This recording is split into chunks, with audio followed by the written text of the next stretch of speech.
They called her a security risk,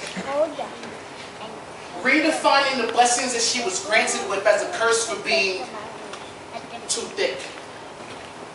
The lady next to her complained of it being uncomfortable when she sits, but due to the plain being fully booked, she was unable to change her seat. First misconception, she can't control what she eats. Like every chance she gets, her mouth is always filled with sweet. She bypasses the salad bar and heads straight for the meat and probably orders fast food 5 out of 7 days out of the week. Second misconception, every weight loss pill she's tried it.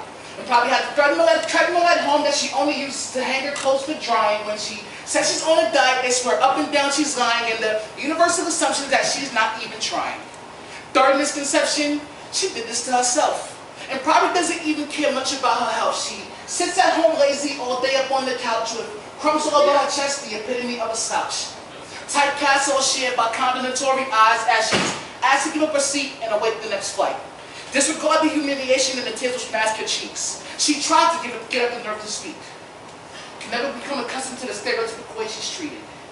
Their mumbles all reverberated through their ears like horns. Their scorns all piercing through her soul like thorns, because all she's ever heard all her life is, oh, no man will ever want you to be his wife. Oh, you're not going to wear that, are you? Your clothes just don't fit right. Oh, how'd you allow your figure to slip away? Or simply, baby, I know you're going to lose some weight. Tribulation she's faced ever since the age of 8, when everybody decided that they had to have their say. Never taking the time to understand how she ended up that way. See, there's more to the situation that she's bigger than you and me. Flashback to growing up in poverty. And the trip she and mom would take to go and buy groceries. Mom, on a fixed budget, so she only bought what she could afford. Stocked up on cookies and chips because the vegetables cost 3 times more. Orange juice $2.99, yet sugar drinks are 3 for 2, but when you only have $10 to spend, tell me, which one would you choose? And statistics prove this too. With $1.75 for every 1,000 calories of junk food, but the same intake in fruits and vegetables will cost you over $13.62.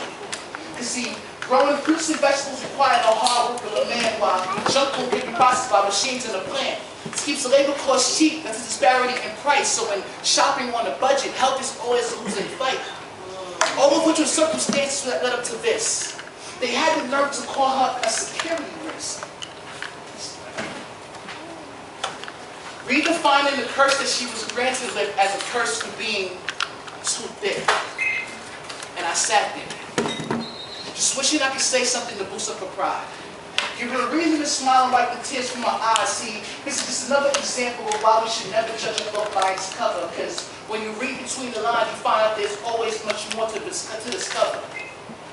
But if I could say something, it would probably be this. You know what takes, sweetheart. They minds just ain't right. Because I know nobody keeps you warm.